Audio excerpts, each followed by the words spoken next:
the size of a 20. We got so smart with this stuff. We used to ride around in a Trans Am T-top. Y'all poaching deer. Listen, check it out. It's gonna make bandit over. It's gonna make sense. It's gonna make sense. Or it might have been a Firebird. It's gonna make sense. Close enough. You got somebody driving. You got somebody in the passenger seat with a spotlight. Yeah. And then if you stand in the back seat, right, with your feet on the floor, that T-top makes a perfect armrest. Oh, it does. And who's gonna think you're poaching deer Out of in a Firebird or in a Trans Am? See, I had to put a count on how many deer you threw in the back of a truck. How many would that be? Oh Lord, mid-twos. Mid-twos. Yeah, if you're talking my whole life, yeah, up until I got popped, absolutely. When I got popped, pinched, busted, whatever you want to call it, Ratted on. Ratted on. ratted on. You know who you are, Dave Weatherall. Hey, they're tagging people on freaking Facebook. We can drop names here. Yeah, man. Look, this is now.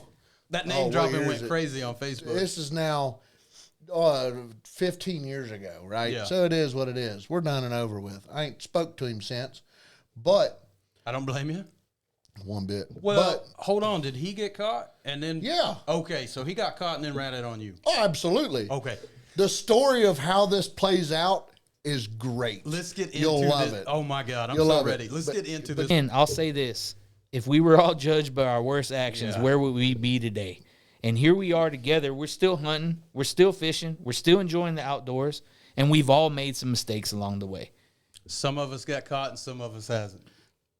I didn't mean to get caught. There you go. Shoot. Are you ready for the greatest fucking night of your lives? I should have started the podcast with that, bro. We're doing it, Red Band. We're fucking doing it, Red Band. Hey.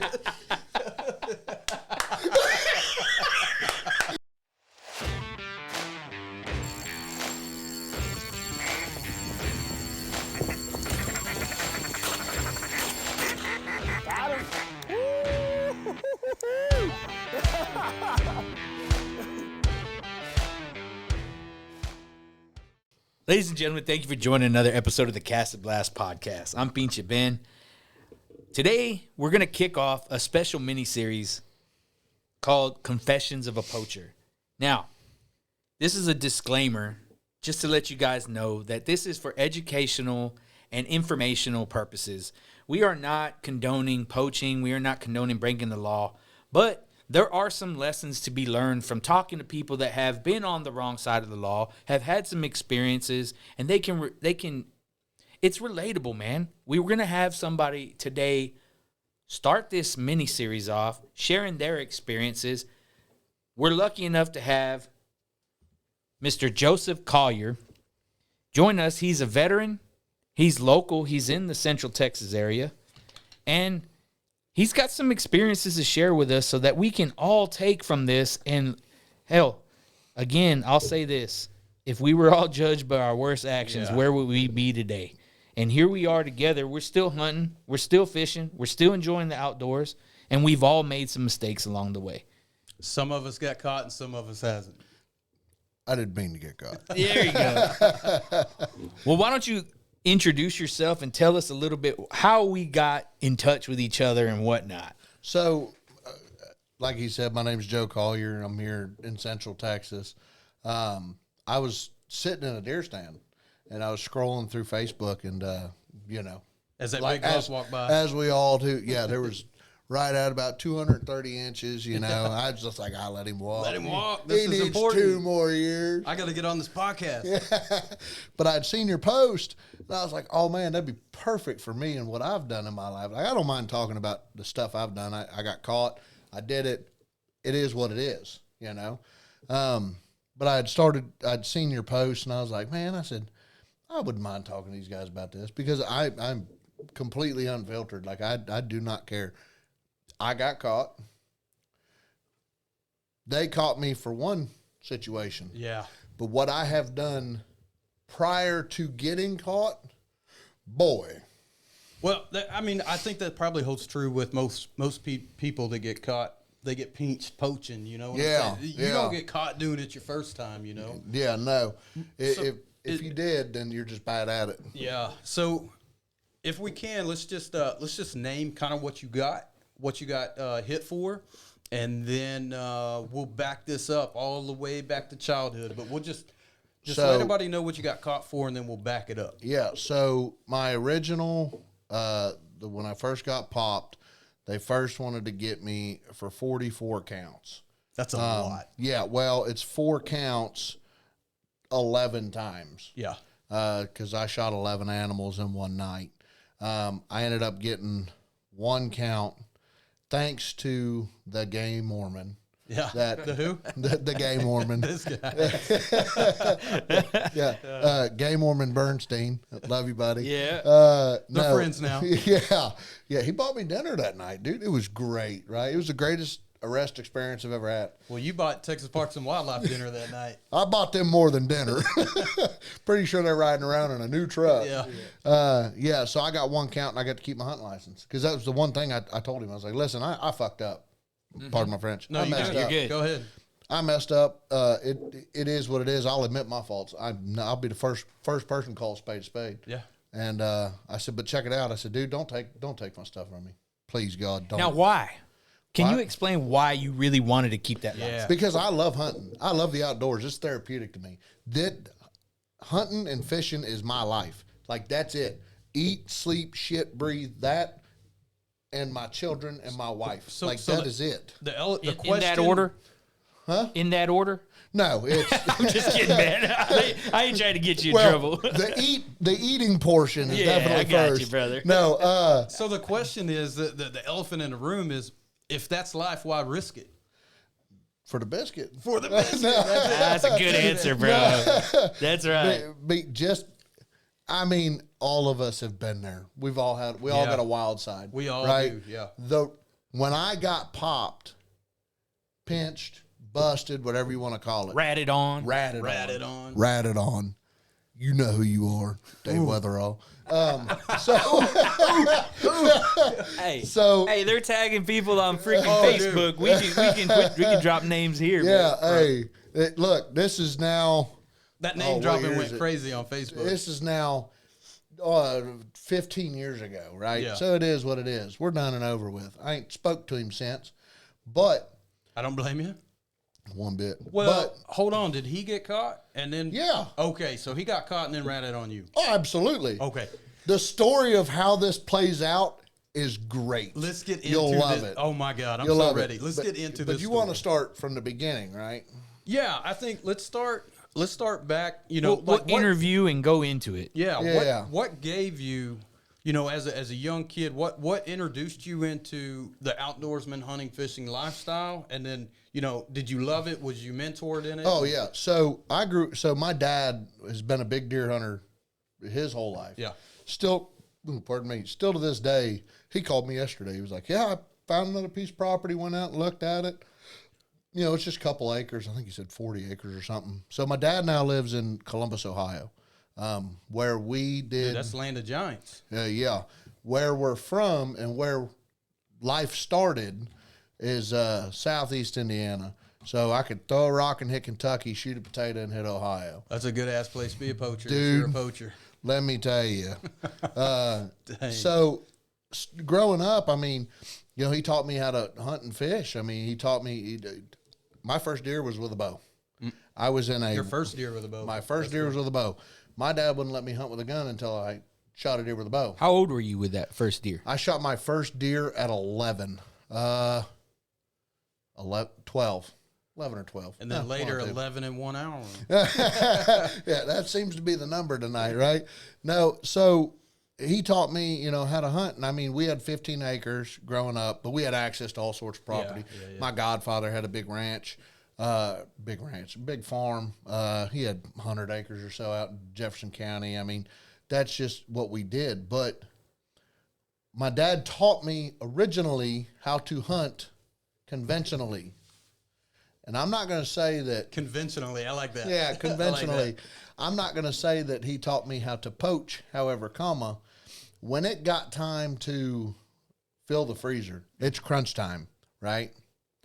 we may or may not have had a RV camper that sat in the corner of our yard and had a corn pile 15 yards off of it. So during the cold weather, that RV camper was warm. As a deer And blind. you crack that window open, and them deer would come down to the golden acorns and shoot them with a bow. Yeah. There was no noise whatsoever. Yeah. And we're on our own property. We weren't crossing no PO stid lines. Yeah. Right? Yeah, yeah. We were on our own place. But we didn't care. We had a freezer to fill. It was me, my sister, my mother, and my father, you know what I mean?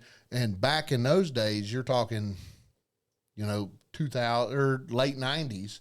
It wasn't, And at that point, you're shooting them for meat. You're not shooting at No, home. absolutely not. We weren't shooting horns at all. We were shooting nothing but does. Yeah. But there was nights I'd be sitting in the kitchen behind a curtain, and I'd watch a deer come out, and with a Nextel phone, like, choop, Yeah, yeah. hey, dude, there's two at the corn.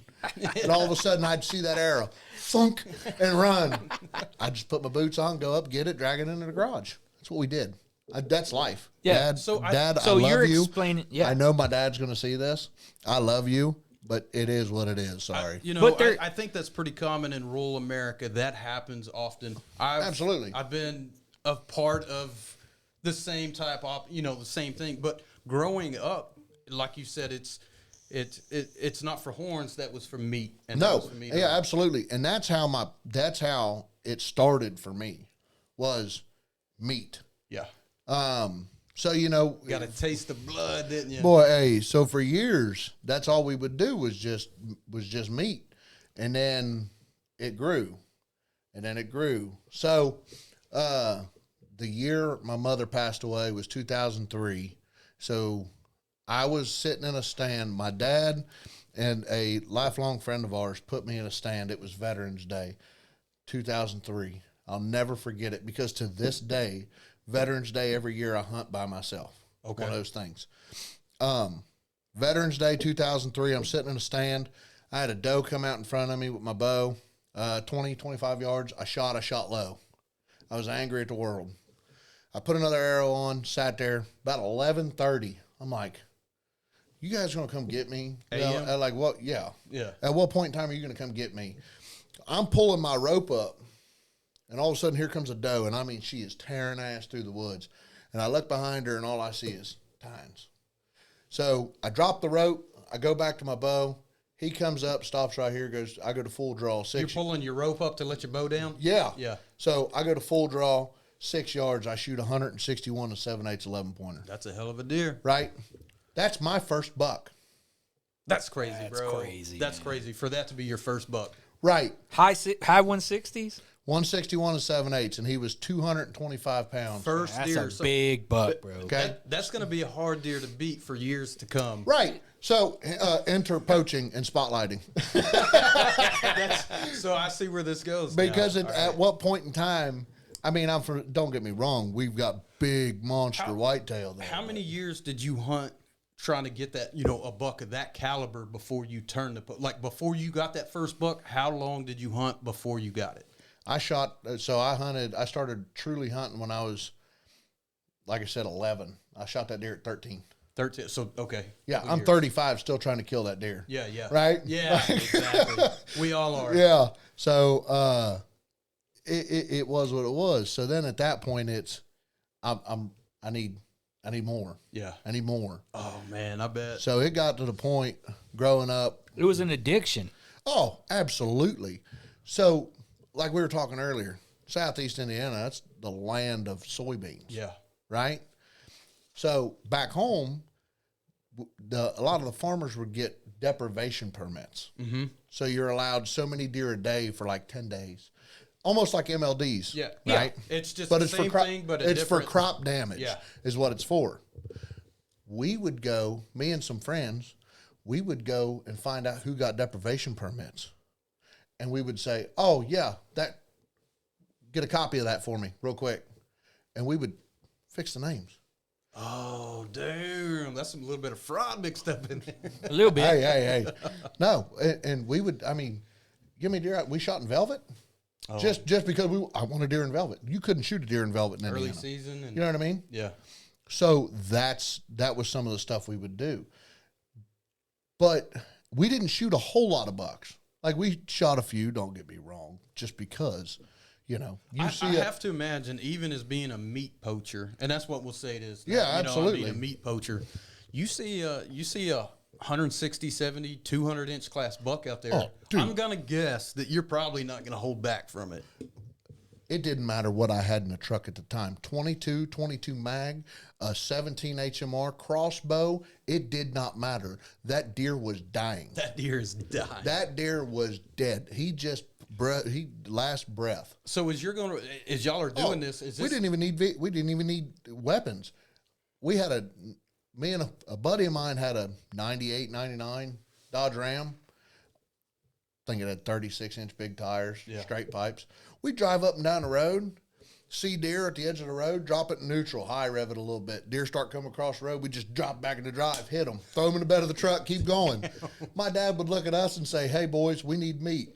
We'd go get 10, 12 deer in a night, and then spend the next day and a half cleaning deer and eating every single one of them. If you had to put a count on how many deer you threw in the back of a truck, how many would that be? Oh, Lord. Mid-twos? Mid-twos? Yeah, if you're talking my whole life, yeah, up until I got popped, absolutely. Because like I said, there'd be nights it'd be maybe high hundreds.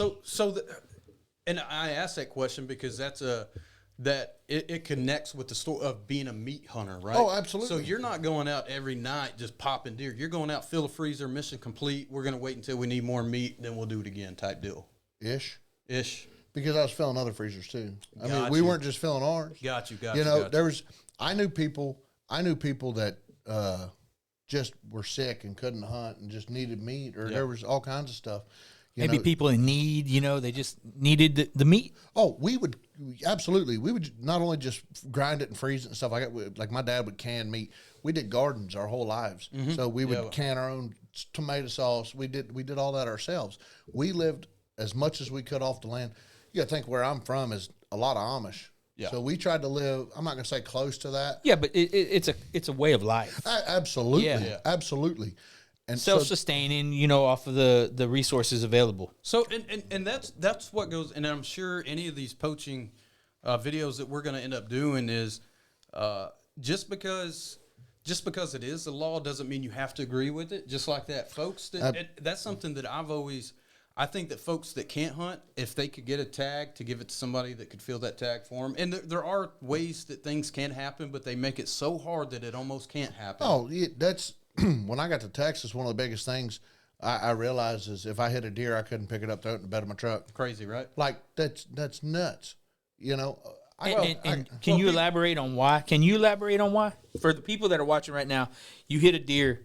There's resource management laws and regulations. Yeah. So explain why Texas is different. Well, I mean, yeah, we'll talk about Texas. Well, the thing is, you can throw it in the back of your truck, but you have to get a salvage tag from a Texas game warden at that time. So that deer does not belong to that person that hit it. It's not their deer. It's a state resource. It's a state deer. The state owns that deer. So you can take that deer 9 out of 10 times. That game warden's going to let you take it, but you have to get that salvage tag from them. And one of the reasons that I think they do that is because, like you said, people just be mowing them down. Oh, that's what. Trust me. You know how many deer I've been pulled up on, and hey, what's in the better truck? Oh, I hit it with my car. I hit it with my car. Oh yeah, and dude, it got to the point to where we got so. Your car has a very sharp object on the very front of it, about the size of a 20. We got so smart with this stuff. We used to ride around in a Trans Am T-top. Y'all are poaching deer. And listen, check it out. It's gonna make bandit over. It's gonna make sense. It's gonna make sense. Or it might have been a Firebird. It's gonna make sense. Close enough. You got somebody driving. You got somebody in the passenger seat with a spotlight. Yeah. And then if you stand in the back seat, right, with your feet on the floor, that T-top makes a perfect armrest. Oh, it does. And who's gonna think you're poaching deer in a Firebird or in a Trans Am? See. Look, we had it down to a science. That's a whole different mentality. Oh, we were professionals. This is what we did. And every deer we shot, was ate by us. Like that's just what it was. See, can you recount any time that you shot a, say, trophy buck, or we'll just call it a 140 plus? Mm-hmm. To me, that's a trophy buck. Yeah, I'd agree. 140 up, yeah. I'll freaking call it here and fuck everybody who says anything. Yeah, 140 up. Because I know here it's gonna go on. It's like, oh, 140. That's not a trophy. Kiss my ass. That's a big ass buck. Yeah, fuck yeah. My son just shot a 140, and if you don't that's a toad. Yeah, that's a big buck, deer. dude. Yeah, right. And all right, so I'm asking, can you recount any time you shot like I'll say a trophy buck and didn't recover it, didn't take the meat? We shot one. The one I remember specifically. So earlier in the night, we were making our rounds. We'll call it that. That answer alone tells me. We're still in Indiana, Ohio. Yes, this is Indiana. That answer alone tells me what kind of a hunter you were. Because you said, we got one. You know what I mean? That's a meat hunter there, dude. Yeah, so we were making our rounds. And you're about what age? I'm sorry, I didn't mean to interrupt, but 16, 17. 16, 17, okay. Yeah, 16, 17. Just old enough to drive. We've been driving a lot longer. Legally, yes. So we were cruising, and I had actually come up on a big doe that was crossing the road, and I hit her, and I blew my headlight out, and I was pissed.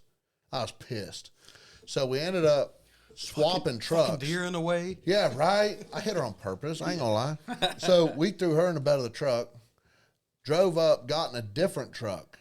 Well, I grabbed my crossbow out of the truck and threw it in the other one, and we was driving down the road.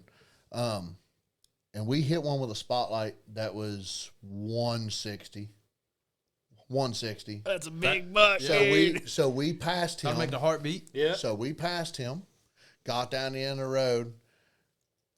Somebody in the back seat grabbed that crossbow, loaded it, and at the time I had broadheads. They were made by Knapp, right? They were called the Knapp Falk, 3-inch cut. 3-inch cut. 3-inch fucking cut. Dude, I'm telling you, I shot a doe with one. That's a big broadhead, dude. So now, in context, it's like a turkey. my dad had carpal tunnel surgery done. Couldn't pull his compound back. I was going to ask about the crossbow. So I bought him a crossbow. That answers my question already. Right. Then. So we found other ways to utilize that crossbow. Right. But we had a Knapp Falk on there, and we was driving down the road, and a bolt was shot and hit that deer, and we found blood up to the edge of the field, right? And it was like, drive down, shoot, keep going. Yeah. Come back, drop off, keep going. Yeah. So we started tracking. Next thing you know, there was voices and flashlights, and we hid. Boy, did we hide. In the beans? No, in the wood line. Oh. And we laid there for a solid minute till the flashlights turned the opposite way and was gone. And we left the crossbow, and I had to come back and get it. Oh, shit. Right? It was, I can't tell. I have a 22 at the house. It's got more dents and dings in it than anything. Did y'all recover that deer? No, we never did. Oh, we didn't even go back. That was a heartbreaker. We never did recover that one. But that might have been your right above your PB, man. I'm not going to say who was pulling trigger that night, Yeah, but there was, but I mean, hell, we used to do crazy shit just to hunt deer. Yeah. Just to kill deer. We would wait until they would start harvesting, right? And we would drive down the road and pull the tarps back on the semi trucks and take snow shovels and shovel soybeans out of these big semi-trailers into the bed of an S10. Getting free feed, man. That we completely forgot there was holes rusted in the bed of an old S10. Oh, so then you could trace that soybean trail all the way back to the house if you really wanted to, right? Dude, you're totally... It's like that Cheech and Chong movie where they got that smoke trail behind you. That's exactly how it was. Oh, yeah. But we were 16, 17 years old. Leaving breadcrumbs all the way to the house. All we wanted to do was kill big deer. We didn't give a crap about nothing else. We used to drive up and down the road. I'd vouch you to say that, like, game wardens and sheriff and everything in that area, they knew you guys were up to it. Oh, absolutely. They knew you guys. Absolutely. But How did y'all keep from getting caught? Like, small circle? very, very. Not just that. We kept to a route, really. And don't talk about it. No, never. Never. First rule about poaching is don't talk about It was the poaching. same. It was the same 4 to 5 of us. Same 1 to 2 vehicles, and we stayed together. Yeah. Now there was other people that did the same shit. Well, you get right? a Friday, Saturday night to get together. And Oh, people, boy. You know, small town America, everybody gets together and have good times. And yeah. I know. But during deer season, it was deer camp. We was at the cabin, and it was from 24 hours a day. We were trying to shoot something. There was days we took it easy. I'll never forget sitting on top of a hillside with one of my best friends all the time that we got a case of PBR and went and sat on top of a hill and drank beer until we almost fell asleep. Yeah. Next thing you know, we look up, there's deer at 10 yards, and we're just like, shit. Did y'all do most of your hunting at night, or was it you do some of the day? When I say hunting, let me rephrase that. Did you guys do most of your poaching at night, or? Yeah, like right at dark or middle of the night. Yeah. You know, 22 mag, mag light, spotlight. Oh, yeah. It's crazy we're talking about it. It's like, that's the best hunting. That's No, listen, I ain't gonna lie. Look, they but I'm talk here about to the golden hour. That shit's No, about hey, midnight. That's demon hour, bro. That golden hour is midnight. Listen, I'm here to tell you, and you think about the guys nowadays, like the kids that are Thermals, suppressors. dude. I'm here to tell you, you want to know how to make poaching real easy. Intrusive thoughts. Get an electric vehicle, one of them F-150 Lightnings or something. The lightning truck. Yeah, it goes like 0 to 100 in a second, right? Quiet. A suppressed 22 or suppressed 22 250 and a thermal. You guys make it easy nowadays. Damn, yeah.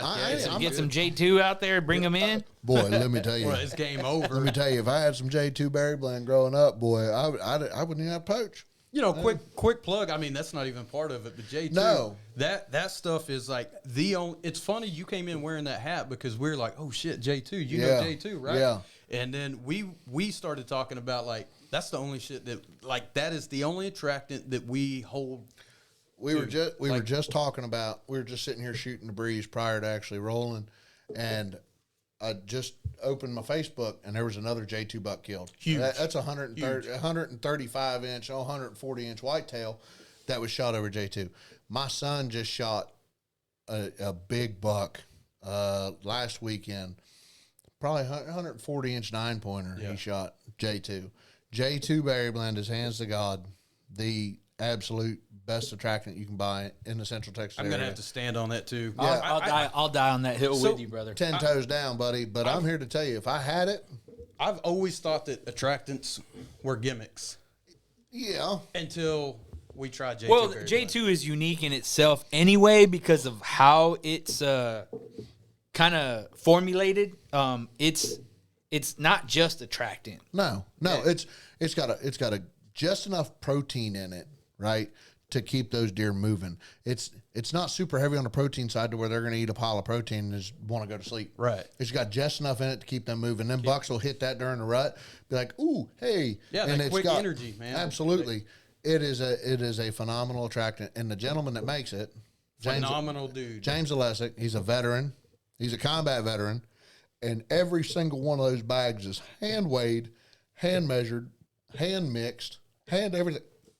That dude's got mittens on him. Dude, he's probably got the biggest hands I've ever seen on a person. I'm here to tell you. They're like cast iron skillets. Yeah, pause. Yeah, listen. Bro, when I shake it, I'm like the most average sized man on earth. And when I shake that dude's hands, I can't. You know when you shake, you grip, right? Oh, yeah. I can't fit I feel like such a bitch because I can't fit my hand around his to squeeze it. I'm telling you, but that attractant, intrusive thoughts, right? Yeah. I can't tell you how many times I've been driving now. You know, I'm way past what I used to do, right? You've moved on. Yeah, I've moved on, you know, become a smarter ish. Yeah.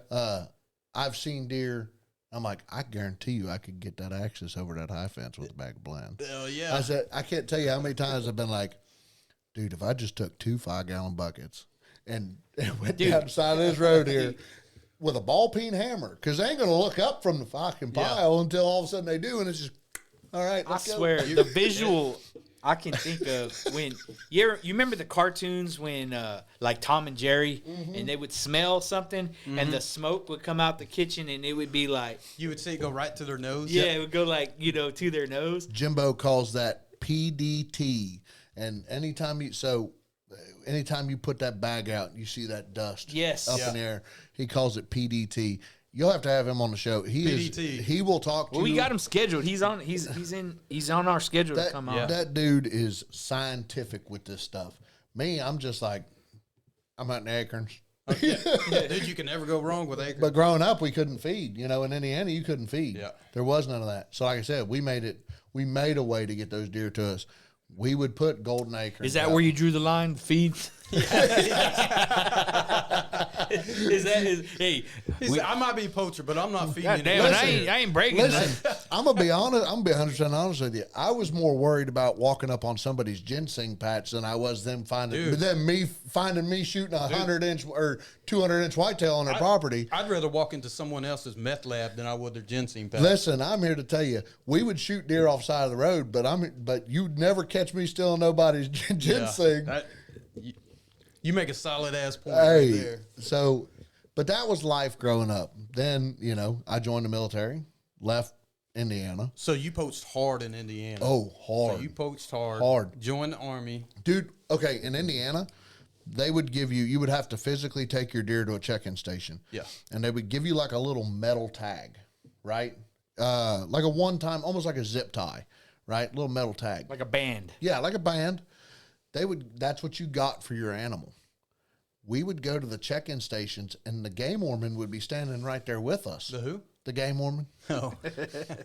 So, They got them in Indiana too. Oh, yeah, they do. They're even gayer. Their jeans are real green there. We love you guys. Yes, we love absolutely. I love you and I respect you, but know that I'm going to talk all the smack in the world. you. Yeah, it's right. hilarious. Imagine what they talk about us behind our back. No, Come on, man. I can guarantee you, Game Warden Bernstein has said a lot of stuff about me, right? Because we have ran into each other a lot. I'll tell you a little more about that. It's funny. But they would give us little metal tags.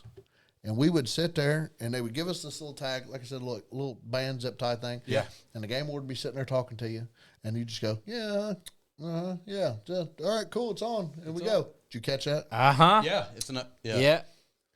Give it to you. I'd drive a mile down the road, pull that fucking tag off that deer, and use it for the Use it next again. one, and the next one, and the next one, and the next one. That's the type of shit we did. I'd take one deer and check it in. I'd shoot 17 deer in a season. To put in I'm the not freezer. lying. I'd shoot 17 deer in a season. I'd have one tag, and I'd have one registered deer. So unless it was like if I was hunting legally and a toad walked out, I'd bust his ass. Don't get me wrong. I'm gonna go tag that deer because that's a stud. And that's what's so And you crazy. want people to know too. Oh yeah. Because if I go, hey, did you see this one? Yeah. Where'd you shoot that at? Oh, don't worry about it. Exactly. Now It's a good one. Yeah. It's good, isn't it? The crazy thing is knowing the amount of how much deer that is. When we were doing our outfitting, our best year, I think we shot 75 deer in the season. Yeah. 75 doe. Well, no, Well, they weren't yeah, all though. They're that's right. Few bucks in it, but meat-wise, the amount of deer that shit really is. Oh, so much. We left. These are Southeast Indiana whitetail. That You're talking 200-pound does. Yeah, we weren't, hang them on the hoof like that. We wouldn't even get them that heavy. Yeah, no. No, You're no, talking. no. You're getting 75 to 100 pounds off of a deer, right? It's a 200-pound animal. You got a 200-pound doe. You take hide weight, bone weight, water weight, everything Guts, away from that. head. You're looking at 80 to 100 pounds of meat. Easy. And then you shoot a 5-year-old buck, a 4-year-old, even a 3-year-old buck up there. You're looking at 205 to 210 pounds. Yeah. A backstrap is a backstrap. Not here. The old backstrap assassin would take every single one of them backstraps I could. Come on. Hey, let me No tell you. backstrap Let me tell you. assassin. Knock that nugget off. Cut them backstraps out. Keep rolling. Let's go. So at any time, did you ever feel like, was you like, damn, man? Did it ever keep you awake at night, or was you like, dude, I'm just filling the freezer eating? That's No. life. It This was a way what of life. is. I didn't even look at it wrong. Right. It was, man, fuck it. Yeah. Hey, you know what? I'm Mission eating good. accomplished is what you look at. 100%. Yeah. I'm enjoying 21 grams of protein per pound, sir. Okay. You talk about corn-fed hillbillies. That was us, right? That was us. We didn't care. That was life. Yeah. You know what I mean? Yeah. And you'd have people that would be like, oh man, I could use some deer meat. I've got plenty. Yeah. I'll give you some. We traded zucchinis. We traded Yeah, it's good for farmer bartering. stuff. We did all kinds of stuff. And the other thing was too, my circle, I'm gonna call it that. We had so much property to hunt. I had permission to hunt this place, this place, this place, this place. We would throw hay for people, and get permission to hunt, or we'd get permission to arrowhead hunt. Men defense here. Absolutely, Yeah. absolutely. Arrowhead hunting's big in Indiana, right on the Ohio River. We're in the Lothry River, Ohio River Valley. The Battle of Lothry was there, or the Lothry Creek Massacre was there, right? So arrowheads and all Looking that for stuff. Artifacts. Yeah. Artifact hunting. That's a different kind of hunting. Artifact hunting would quickly turn into doe. Pow. or I'm artifact hunting and I'm finding 150-inch sheds. Yeah. Yeah. And now it's shed hunting. Now it's he lived. Now it's scouting. Yeah, Yeah. he shed that. You're Yeah, right. He lived. He's out now we're turkey hunting. Yeah. And then we get into squirrel season. Squirrel season's a big thing up there. August 15th opens every year, right? My dad's birthday's August 25th. So on the 15th, I take squirrel hunting. That's how I got away with it. There you go. August 15th, we're in the woods squirrel hunting. Bam, that one. There's that one. Crappie fishing up and down the river. You're Look at seeing that them dude. Look at that dude bedding. in velvet, because all them soybean fields was down there in the river bottoms. We're in that. So that's something that we try to tell landowners sometimes too, is when they're like, oh yeah, they just want to come shed hunting, or they just want to come. No, they're coming to scout. Oh, yeah. They're scouting, dude. Yeah. Like Checking them soft edges and all that. 100%. shit. Yeah. they're scouting. That's not what they're doing, man. 100%. Yeah. Yeah. So now, all right, you made it through the teenage years. You shot hundreds of deer there in Indiana, filling freezers, joined the Army. So join the Army, come to Texas. First deer I seen, I thought it was a Doberman. I was like, what the Not far from it, I said, what is that? I said, is that a Great Dane with antlers? Like, it's not Christmas. More like a damn. greyhound. Dude. So I get here. Yeah, they do look like a greyhound, built like Yeah. that. Like a greyhound with antlers. I get here. I'm a single soldier. I'm living in the barracks. This is And what, 2000? This is 2009, right? I got here, what was it? February of 2000. No, January 2010, right? I got here January 2010. Just in time to shoot some late season does. July 2010, I'm in Iraq. Mm-hmm. It was, I'm here in January. In July, I'm in Iraq. There was no time to hunt. There was no time to nothing. We were there with you. I got my hunting and fishing license, because I found out it was free. So I just went and got it, because I was like, free license. Yeah, buddy. Can't use it. Yeah. So got that. Started going down to Cowhouse Creek on Fort Hood, and we were catching white bass and crappie like it was going on style. This is prior to deployment. Okay, so let's talk about the Army stuff real quick. Yeah. Because I think we're probably kind of in the same boat. Kind of got plucked out of rural areas. You go to the Army, it's a huge culture shock, right? It was for me. Oh my goodness gracious! So, and then I'm from a town, so I was looking at it on the way in, just because 3,000 people. Well, That's now. The funny thing is That's now. That's now. Imagine what it was in early 2000. Oh yeah. You know, 'cause, from 90, because I was born in 90. From 90 to 2009, right? It didn't change much. yeah. No. It was. I get it. My hometown No. is exactly the way, and it's Yeah. funny. I'm saying the population has grown. Yes. Okay. From Compared to then to then, now. yeah. So there was probably Which is common in these small. we'll say 1,500 to 1,500 people. Yeah. Dearborn County's pretty decent size, but 1,000, 1,500 people. So You know, being plucked wasn't out, crazy, it wasn't crazy big. being plucked out of that and then going into the Army, that's huge culture shock. And over time, I mean, for me, that's all I did. I was either fishing or hunting. Yeah. So when I got into the Army, I was like, oh my God, I got to find it. And you start gravitating towards Dude, the other people that fish and hunt. I reported to Fort Knox, Kentucky, July 9th, 2009. Did you gravitate and find that group of... Ish, yeah. There was a guy from Tennessee that I met, talked to him a little bit, kind of. There was another fella from Georgia. I can't remember their names for the life of me. But when we were doing like our sticks and stuff at Fort Knox, I'm like, I'm home. Yeah, yeah. I'm two and a half hours away from. Dude, I was finding ginseng in the sticks. Yeah. And I'm like using my e-tool. They're like, you're not supposed to be using that. You got to give that back. I'm like, fuck you. That's ginseng. Right? Like, I don't know how I'm going to get it out of here. This shit pays better in the Army does. Yeah, but I'm going to get it the fuck out of here, right? We were finding, we did all kinds of shit. But so went to Fort Knox.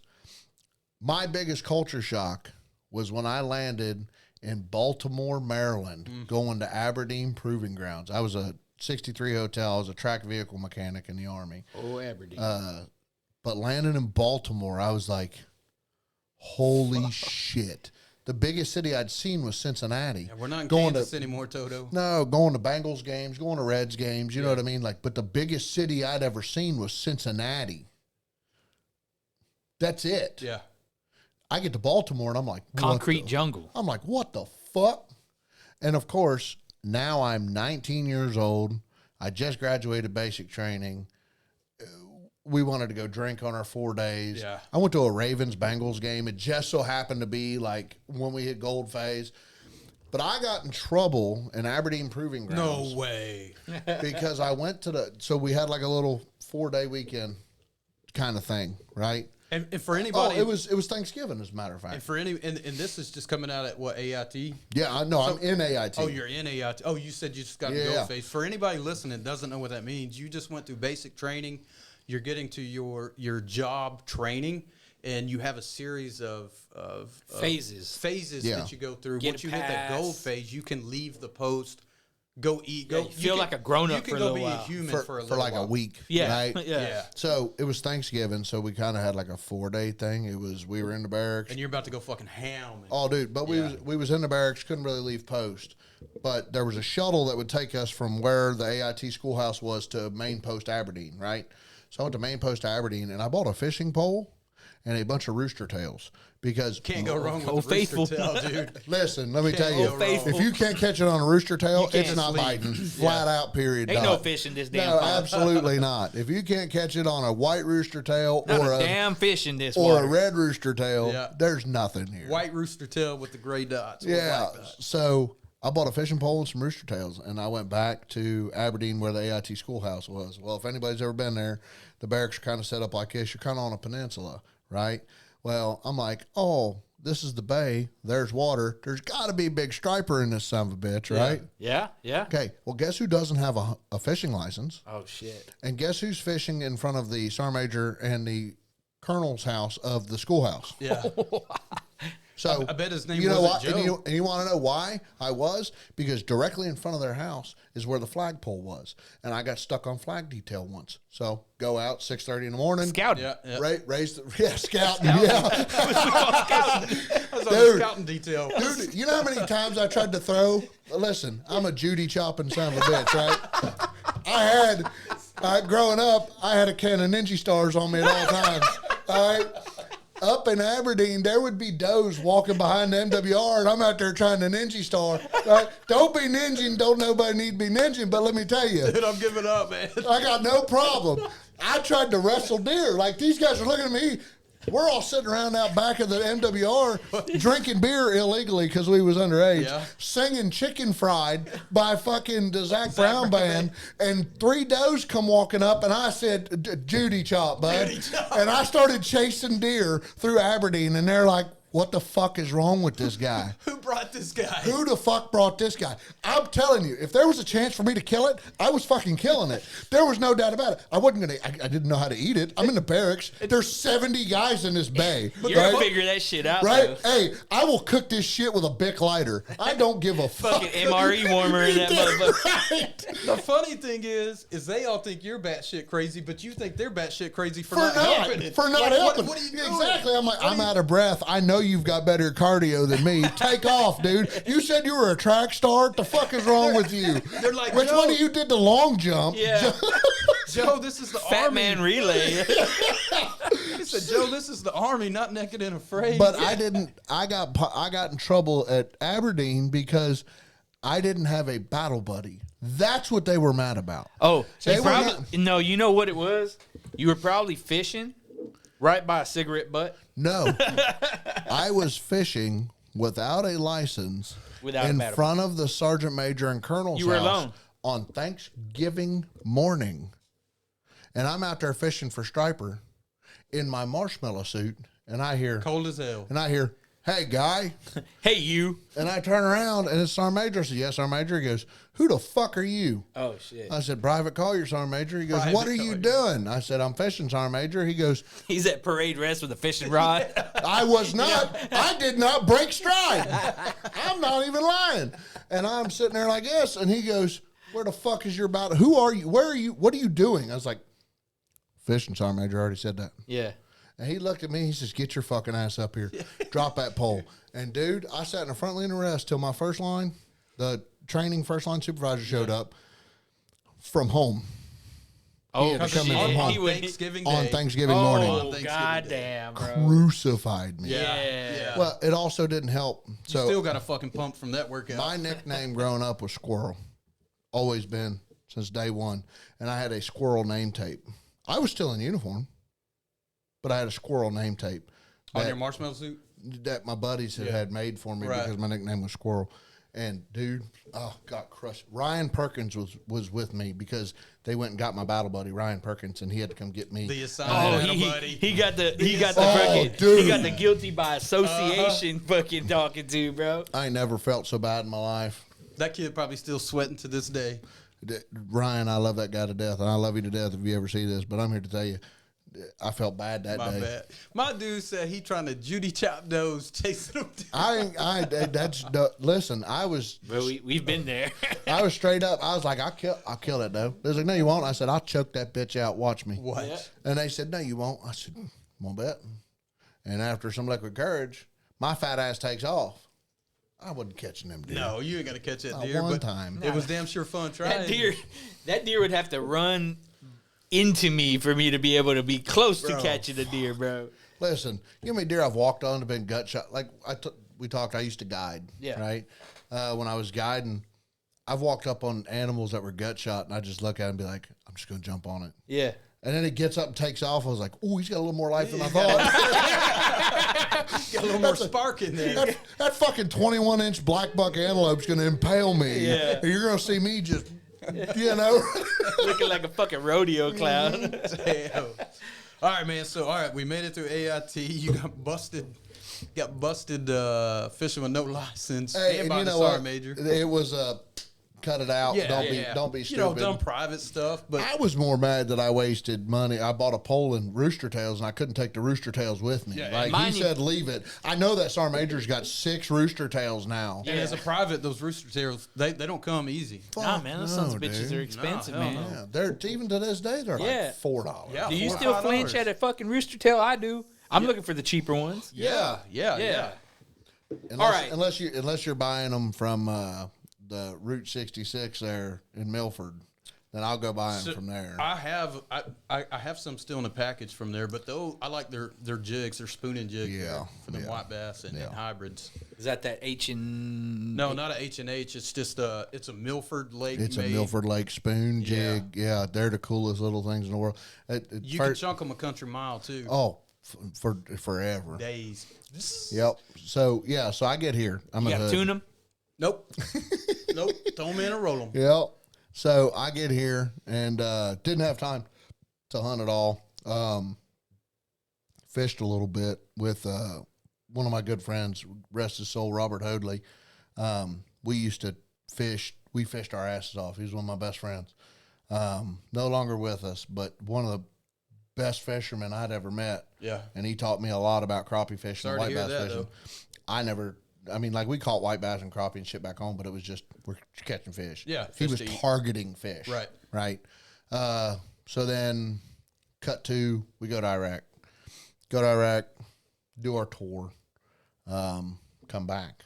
So prior to me going to Iraq, I had met a couple NCOs that were About that life. they were E5s that wanted to hang out with everybody. Yeah. Gotcha. Right. So I was at E5 for right. So we come back from Iraq, and I came back not to anybody's fault, but I came back to nobody. Right. So my dad was home, shit like that. Because I told him, I was like, don't come down here for me to land. I'm going to be here 2-3 weeks. I got 30 days of leave. Right. I'll see you in a couple weeks. Yeah. Let's make it work. Don't waste your time and money. Let me get here, get settled in, get my shit together, whatever, right? And then I'll come up there for 30 days. He was like, all right, cool. So while I was in Iraq, this is a big part of the story.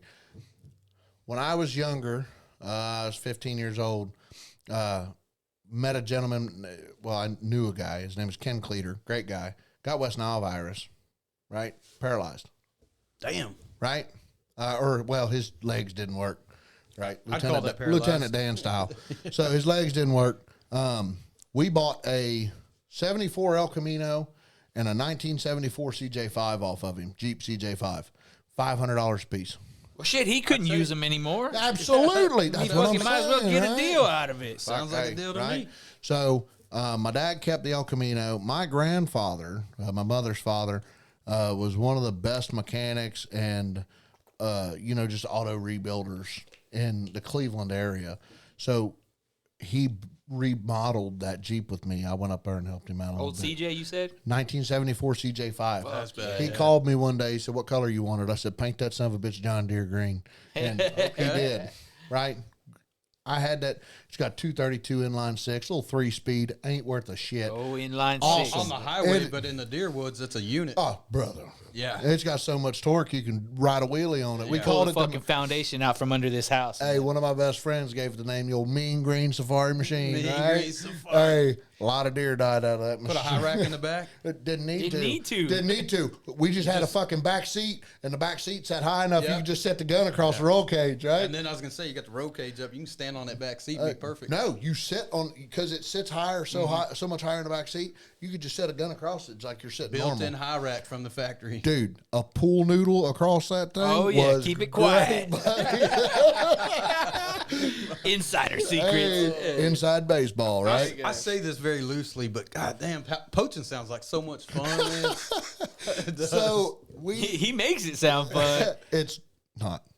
I do not condone poaching. no, I don't and either. that- The end result is not Yeah. worth it. Yeah, Yeah. there's a part of this story that's gonna make people think. Different. Oh Yeah, yeah, yeah, it's coming. So we do our thing, right? Whatever. This is here in Texas. Yeah. So I get back here. I have my Jeep, right? I get back. I come back to nobody. I go to hang out with some friends, and I start hanging out with these guys. Well, the one. Let me give some context here because I think this is important. You're talking about how close you get on a. When we say we come back to nobody, you got to understand the process of a redeployment. All right, we get back. It's a parade field. There's bleachers across from you. These buses line up depending on how you get back. But this is where I'm getting at. There's a big anticipation for you to get home and wait and see somebody on the other side of that parade field. Oh yeah, absolutely. And families that are all there, all excited. And, so the and folk, whether, whether you got a big family or not, this is where shit gets real. You get back, all of a sudden it's like that scene in Wizard of Oz when everything was black and white. Yeah, all of a sudden and then you went see to color? Yeah, Yeah. that scene. It's like us coming home from No, Iraq. absolutely. And like I said, it's nobody else's fault but mine. Sure. I told my dad and them, I was like, yeah, don't come down here. Yeah. I'll be home in a couple days. Yeah. Or a couple weeks, right? But I'd spent so much time with like my buddies in their chews. Sure. Right. Just screwing off, talking, and they're on FaceTime with their family. Right. Not FaceTime, Zoom at the time, right? Yeah. Net so, zero or something. Yeah, we would be on Zoom, and I met his kids, and I met his wife. They're your family. Dude, when we got back and I seen all them, they were like, oh my God. Yeah. Dude, it was the greatest Big shit ever. hugs. It was super cool. But like I said, I had nobody. But how many? So you did that you planned that. Oh, yeah. Right, because, like I said, I was like, I'm going to get back here. Sure. I'm gonna be home and I'm gonna be get to home my for a month barrack. anyways. I'm gonna get to my barracks room. Right, I got a 4-day weekend. Sure. I'm gonna get to my barracks room. I'm gonna stay pissed drunk in my barracks room. Yeah. For 4 days Off with a couple 6 beers because I ain't had any. You ain't lying. Yeah. With a couple of my buddies. You ain't. Yeah.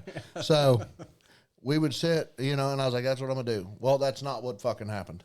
So I got there, got my room key, dropped a couple bags, and my buddy was like, let's fucking go get tore up.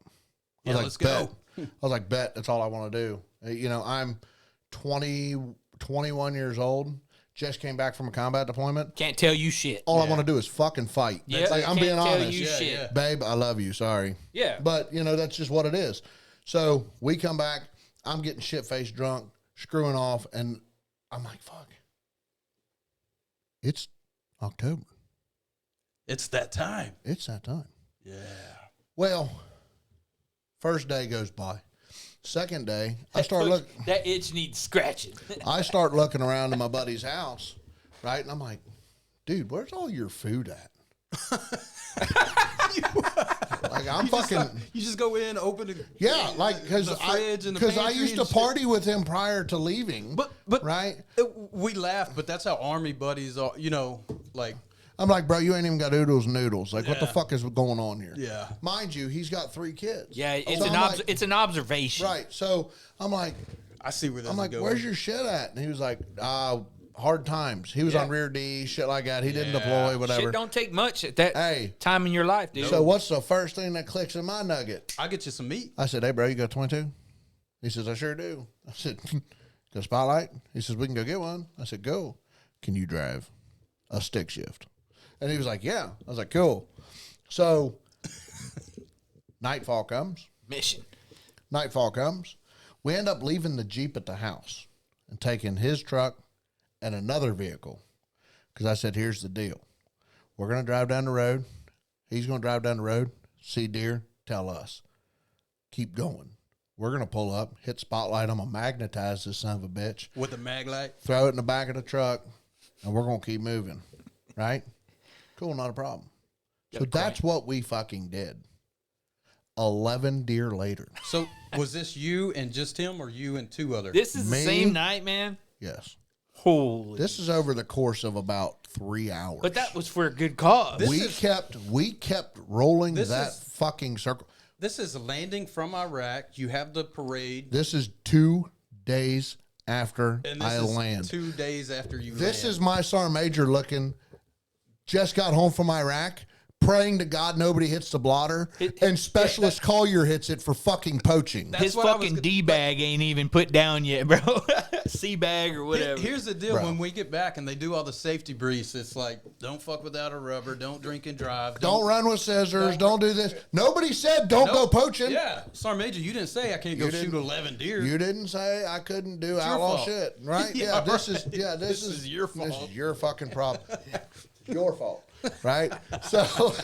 So we we start just smashing deer, right? And I'm like, we're cooking.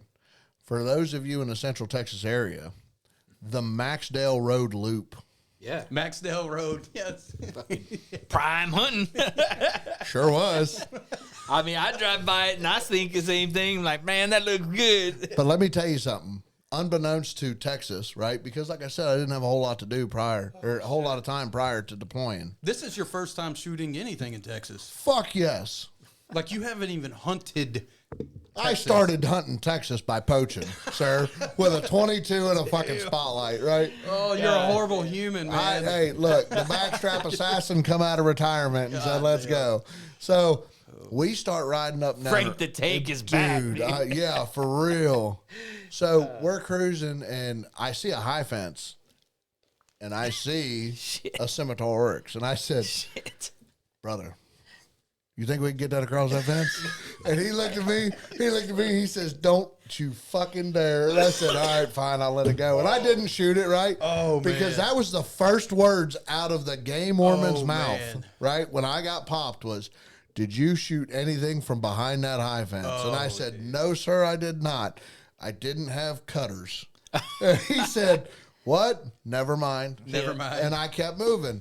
So we shoot all these deer. We take them back to the house, right? And we take them back to the house. And I'm telling you, I quartered. And This isn't on post. No, okay. no. I quartered and cut up at all 11 that night. Damn. That's some work there, man. Brother, I was moving and grooving. That's where you learned your processing, huh? No, I learned that process growing up, right? So I cut them all up. I said, hey, down there towards the end of Stagecoach, I said, you should be able to take all them carcasses down there and get rid of them. Pull that mic down just a little. Oh, my bad. You're good. I said, you should be able to take all them carcasses down there and get rid of them. Okay, cool. So what's Joe do? Joe goes back to the barracks in my 1974 CJ5. And I kept a head of a deer. And underneath, so in the passenger seat of that Jeep, you pull a pin, passenger seat folds up. Oh, there's a compartment. Mm-hmm. I put a head in there because I'd shot a spike. I was like, first Texas buck. Right? Yeah, first Texas buck. Shot an 11-pointer with my mag, right? Yeah. Oh, I go back to the barracks. And this is a Sunday at this point. I go back to the barracks. My barracks room was barracks room, common area, barracks room. Yeah. Then it was my buddies, common area, whatever. I got to the room and I said, hey, dude, I'm going to put these back straps in your in your freezer. I don't have no space in mine. He was like, yeah, not a problem. I had space in mine. Yeah, you're smart. You're being I'm resourceful. I am slow, not stupid. Yeah. Okay? Put the back straps in there, go to bed. Now, I've noticed some key things in here. Vehicles driven, who's driving, who's doing what. So, we, Monday morning, now when we came back from Iraq, 3rd ACR did this thing where when you come back, you're pretty hyped up on adrenaline. Like, you just want to go. Yeah. So, we did this recovery Reintegration shit. is what they would call it. Yeah. So, like, you either got to go kayaking, mountain biking, whatever. My fat ass chose to get on a bus and go to Dallas. Oh, yeah. I remember those trips. The zero gravity. The zero gravity. Yes. Dude. I am at zero gravity Yeah. with one of my brothers, right? Who to this day is still my brother. I'll fuck around and find out, right? That's my best friend of all time ever. I'm with him and 3 other guys that we all deployed with. And my buddy, Mark, looks at me and says, hey, dude. So, yeah, what's up? He goes, you got a green Jeep? Oh, dude. I said, I do. Why? It's surrounded by game wardens, Oh, shit. MPs, And you're in Dallas. and a Texas Marshal. Oh, shit. And you know what I said? Gentlemen, we need to find a beer before we get back. So why? I said, because this will probably be the last time I drink one. So we drive Dude, back. the anticipation of that is like... I'm driving back. Now, Like mom said, wait till your dad gets home. You're going to get your ass beat. Anticipation. hold on, you'll love this shit, right? God rest his soul. He's another one. Died of suicide. Veteran suicide's nothing to joke about. Brian Henn, I love you to death. I miss you, brother. So Brian Henn had bought a truck, or had his truck there. And when I was driving the Jeep, Brian, when we landed, he went to San Antonio, where his family was from, or wherever the fuck they were from, somewhere down there. Yeah. Right? I took the license plates off his truck and put them on my fucking Christ, Jeep. dude, Jesus. Put them on my fucking Jeep.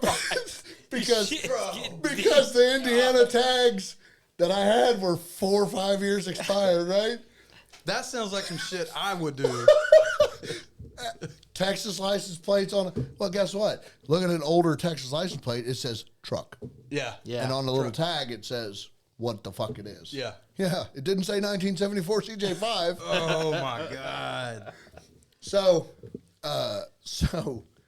we get back, and the following day, I'm on CQ, and I look out, and here comes Game Warden Bernstein. So for CQ is for anybody that doesn't know, you're just sitting in the barracks.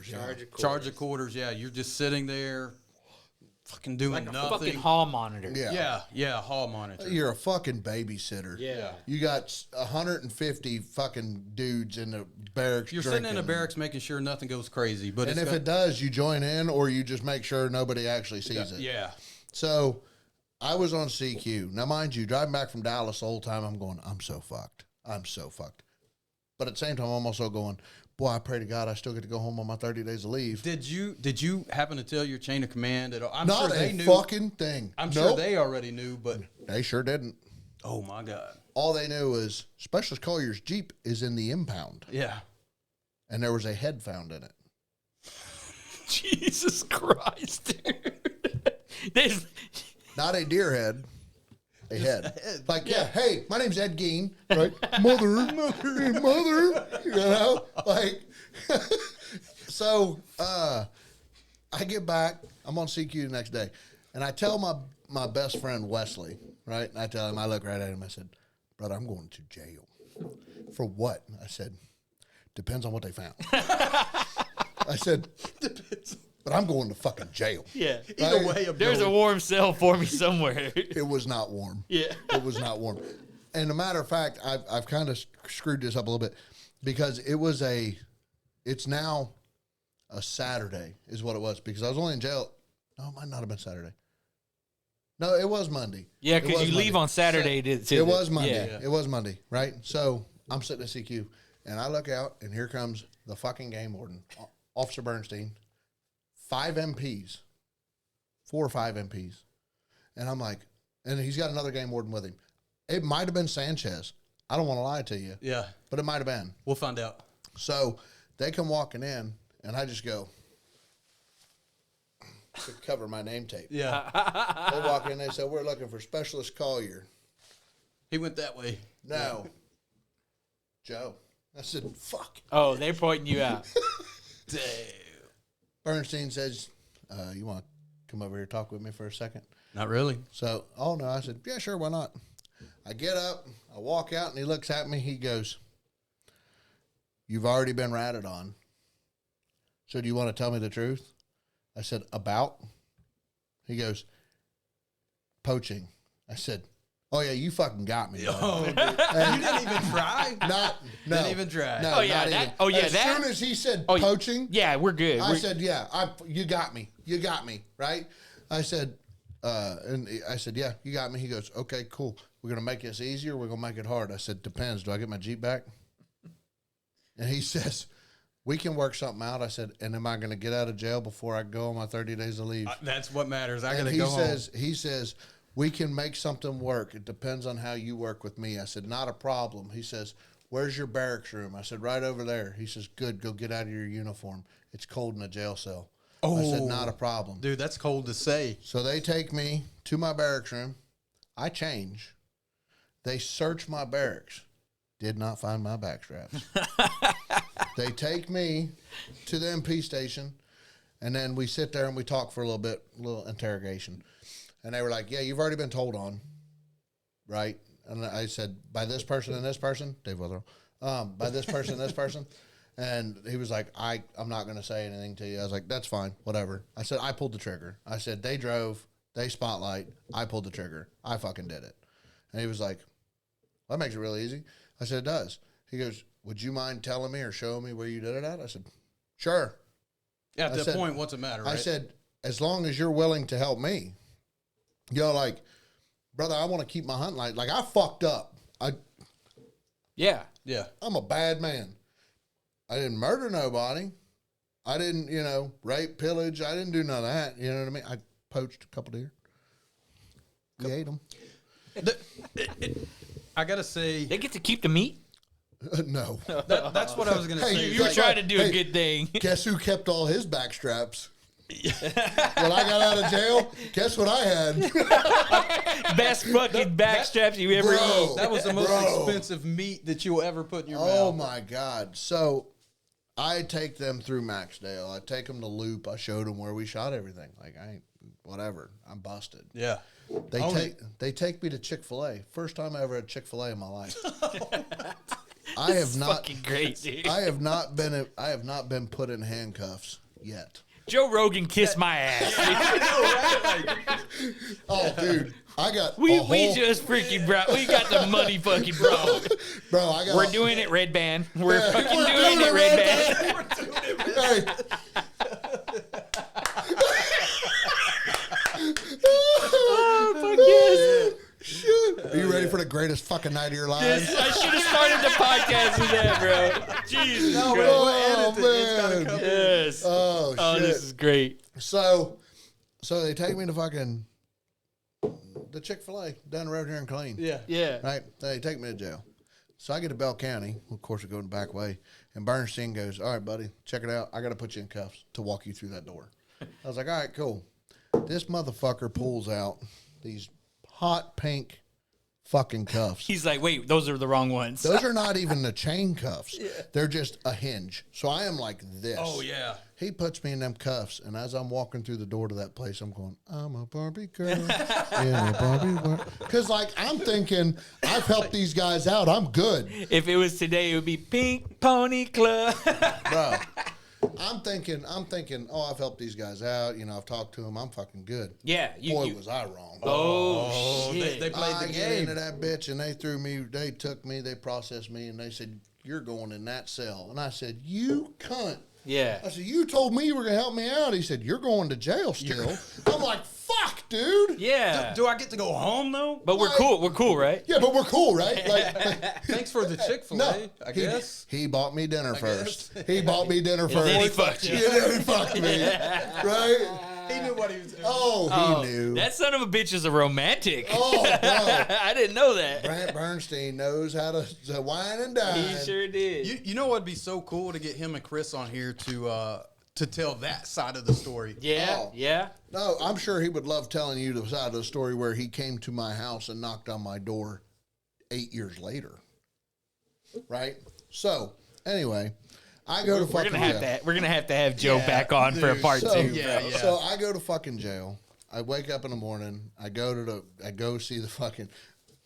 I had a guy in the cell ask me. He was like, "What are you in here for?" And I Dude, said, that's got to be the weirdest. "I said murder." Oh, There you go. technically. I said murder. They found a head in my Jeep. Fucking. They found a head in my Jeep, bitch. Okay, this is keeping motherfuckers at bay. Mother told me it was okay. So Shit, dude. I told him murder. I swear to God, on my mother's grave, I told him murder. When we walked into that that was smart. when we walked into that courtroom for arraignment, Yeah. and they said 22 counts of poaching, that guy looked at me and I said, murder.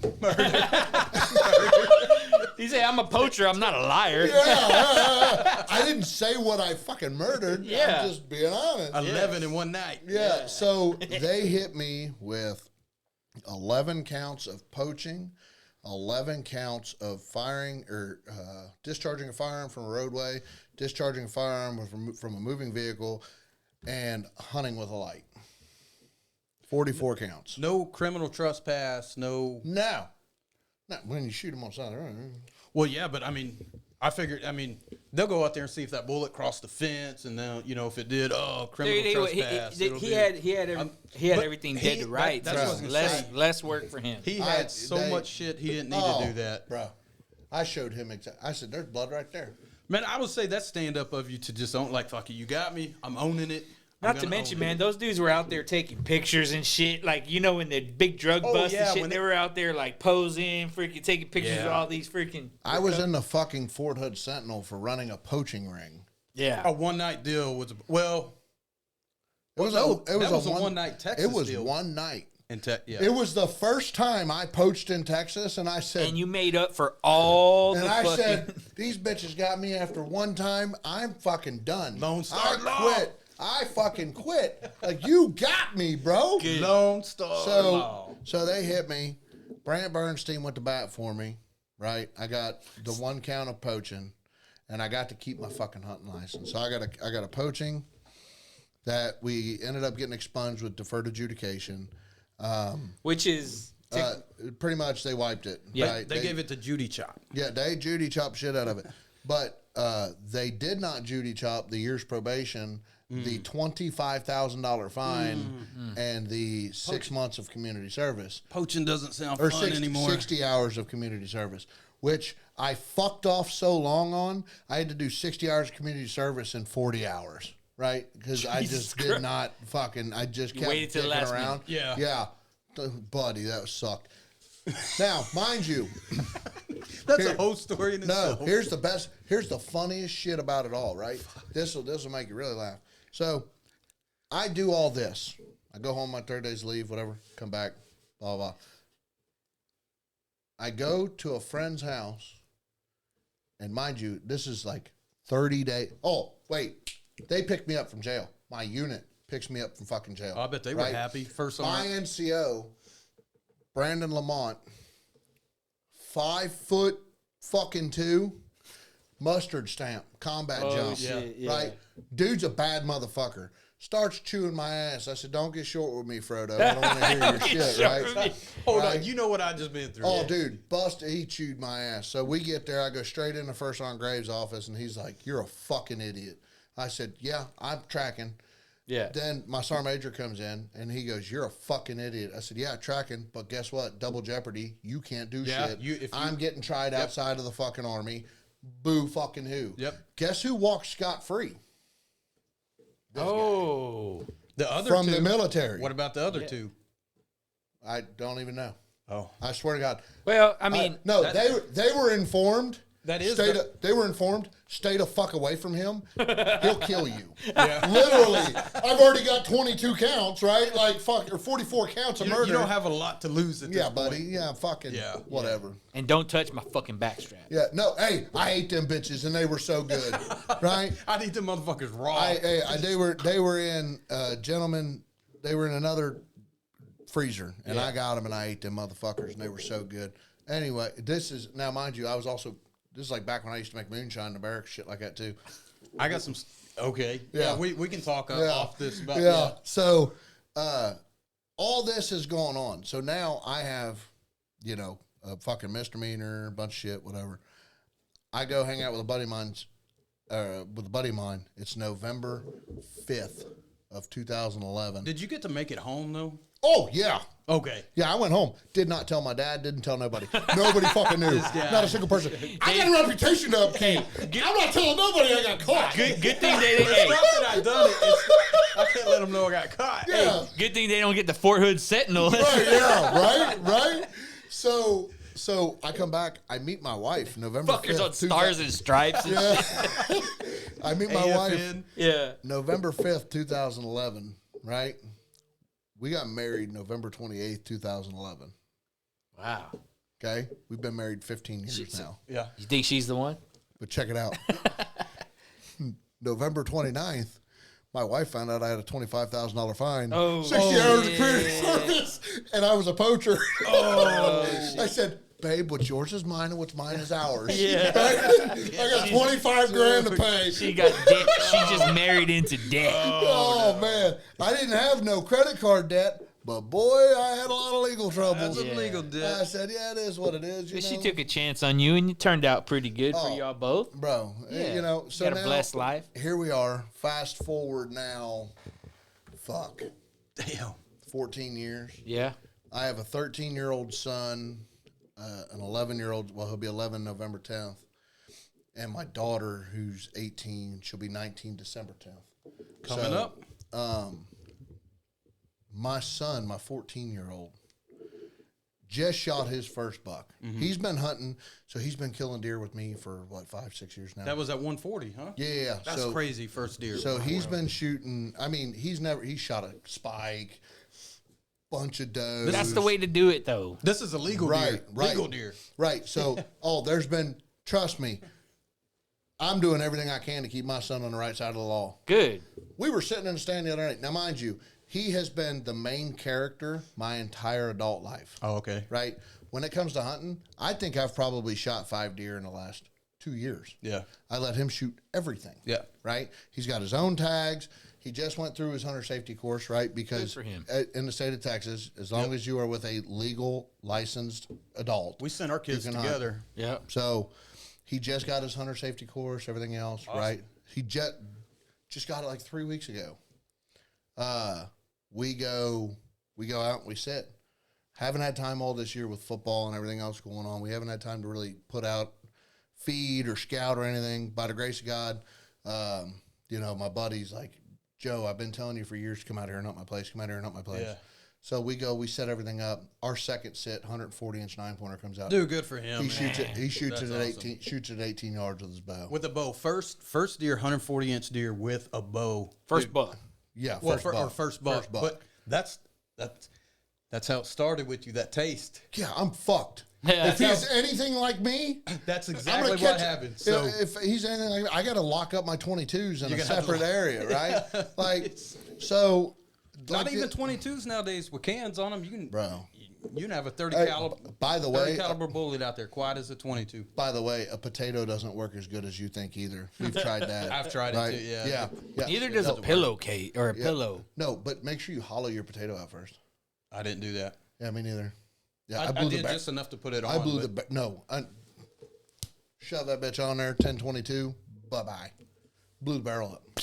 Yep. Yeah. So, we tried everything we could to fucking kill deer. Do your kids now know of your past of that? Do they know that? My oldest one knows that Dad got in a lot of trouble for doing stupid shit, Yeah. right? We could leave it at that. Yeah. But the other day, we're sitting in the stand, and he's like, he shot his big buck. right. He shot his buck. It's Dad's turn to hunt. Yeah. Right. Ooh. He doesn't understand that yet. Yeah. He's like, the other night we're sitting in the stand. He wants to leave. I had 3 bucks and 9 does in front of me. And He's like, wanting to shoot them. he's like, Dad, shoot that doe. I'm like, no, I'm not shooting that doe. Well, shoot something. I'm like, no, I'm not shooting anything. Well, what the fuck are we doing here? Yeah. Like, buddy, this is conservation now. Like Yeah. now I'm hunting. I'm waiting for my deer to show up. Yeah. Right. Yeah. I've got 2. I showed you guys. I got 2 toads. Yeah, 2 shooters. Yeah. Right. 2 absolute 6-year-old shooters that I'm waiting for. But he's like, well, there's a big doe right over there. Shoot her with the gun. I won't worry. I won't tell nobody. Yeah. Colt, Like, shut the fuck up. okay, come on, buddy. We got to talk about Right? this Like, now. we got to talk about this. He was like, well, is she too far for you to shoot? I'm like, no, son, I'm not shooting that deer. It just flat out. Right. So I'm trying to, now I'm getting that It's into the his head. educational part. Yeah. Right. But his intrusive thoughts are the same as mine. It's that devil and angel on the shoulder. You know how many times I've been It's human nature. bro. Well, it's human nature. It really is, man. You think about it. It takes discipline. Oh, fuck. Takes discipline. Every kid is going to have that experience somewhere in their life, whether it's his happens to be in the outdoor world. Some it may be, hey, do you want to smoke this joint with me? Or, hey, it could, whatever the case is. That Yeah. got dark quick. No. I'm just saying that but angel it's a devil on the fact. shoulder Yeah. is there. And for him, it happens to be, Oh, yeah. Shooting deer. And he runs around But with you me know and what's his great about uncles. that? He runs around me and his uncles, and he hears us talking, like, bro, we could line this street Man full talk. of J2. Yeah. We could line this fucking high fence full of J2 and have them deer on the other side of it real Yeah. quick. We all say and talk- we're just yeah. talking. We're just talking Yeah. talk, right? We're not actually going out there and doing it, but it's one of those things like, I could easily get them birds across that fence. Man, fuck that POSTED sign. Yeah. Like, I don't care about that posted sign. Let's go shoot that bird. Yeah. Or whatever. We're just talking that talk, right? Right. We talk because that's what we fucking do as outdoorsmen. Nobody in this world, in this podcast, in the Puro Pinche, and nobody can tell me they have not been sitting there going, dude, you see that kudu over there on the other side of that fence? Yeah. You think we can get it out of there? I don't think that you're going to find a single person that has hunted enough to call themselves a hunter that hasn't poached in some sort of capacity, whether it's shooting a white wing when it should have been a morning and you toss it to the side, A duck? or Burnett County Buck Club. Burnett County Buck Club. Burnett County Buck Club, buddy. Or you know how many people? Got to ground check it, man. Hey, listen. Our processing shop is in Burnett County, and I have a lot of people that come to me with Burnett County tags, and I just, how would you like your back straps done, sir? Butterflied, tenderized? Yeah. I'm not gonna say, you know what I mean? But at the same time, I have a lot of game wardens come out too. The game wardens are out there all the time, and they're just looking at deer, looking at tags, doing whatever. We oh shit, Well, they're checking you and they're checking hunters. Absolutely. Yeah. 2 years ago, 2 years ago, me and my partner, Paul. Well, Paul owns the shop. I make the sausage, right, during gun season. Right. He does most of his work by himself during bow season. Come gun season, it's all hands on deck, yeah, it right? gets heavy. We do 600 deer a year. Make best sausage just out of the Brazos. I'll fist fight anybody says otherwise. We'll say this side of Mississippi. Yeah.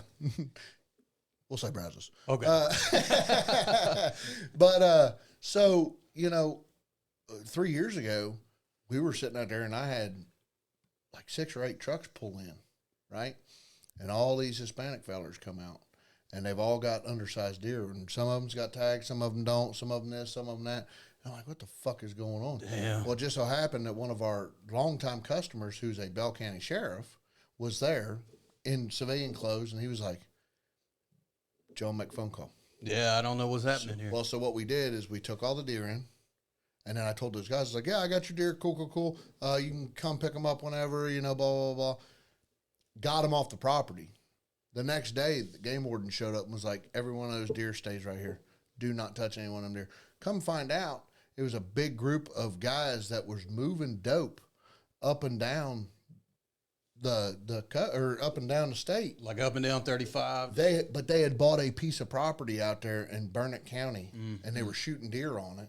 No tags, no nothing, whatever. Yeah. But come find out, they was doing all kinds of shit down there, and we found them. You helped lead to that. Not that I was trying to dime anybody out, but I mean, but my buddy was just so happened to be sitting there, who was a sheriff's deputy. That was a see why it cover your ass for you, because had you took those deer and never said shit. Yeah, never said shit. And they checked it. Now if they come check your records, right? Then it's your ass again. That could have shut down that whole your whole process. Yeah, And and to this day, like I said, I had a lot of. I'll be honest with you, it was fucking fun doing the shit we used to do. It was such an adrenaline rush doing the shit I used to do. I wasn't doing it to completely, like I said, to shoot monster bucks. Mm-hmm. Charlie Beatty was shooting 300-inch whitetail, 200-inch whitetail. Like, that dude is the prince of poachers. I got it. He was doing crazy shit down there on the King Ranch. We was talking about, Charles Beatty and the way how exhilarating that has to be hunting. You're hunting, but you're being hunted while you're hunting. Oh, dude. That's that's more than a drug. Oh, absolutely. You had a gentleman on here a couple weeks back, Randy Fleeman. Yeah. Good dude. Sure. So Randy, he is a great dude. He's got one coming. So Randy said it himself. He said, I want to kill a mountain lion. Mm-hmm. Or he was talking about his dad. Yeah. He was talking about his dad and the mountain lion, yeah. right? He was like, how cool is that to know that you're hunting something that's hunting you at the same time? Yeah, that's dude. Crazy, it's a rush. Like, it is. So just recently we found out that there's been several mountain lion sightings out by where we hunt at. And I mean, they are tried and true 100%. There is a mountain lion out there somewhere. Dude, I started like really carrying to the stand back and forth. Yeah. We've been seeing camera truck hound pics down in Milam County. There's some cats down there that are, on camera. Yeah. Without a doubt a cat. Oh, it's so cool. But to think that you could be sitting in the stand and it's just like, oh, shit. Fuck Yeah. But that makes it kind of exhilarating. It makes it. Oh, yeah. It's a rush. That's why people get the willies walking out to the blind in the dark. My son heard his first bobcat scream the other day. And we were sitting in the stand. What was that, Dad? Oh, he goes, what the fuck was that? And I was like, we have a deal in the woods. We talk like men. Yeah. Right?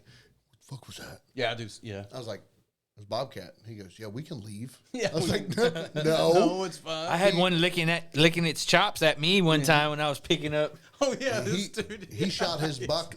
He shot his buck that morning. Yeah. With the Bobcat scream. He shot his buck that morning. I was like, you were so scared because that Bobcat was you were wanting to bounce out. Yeah. You were wanting to leave. Yeah. So after all that, you get $25,000 in fines, spent some time in jail.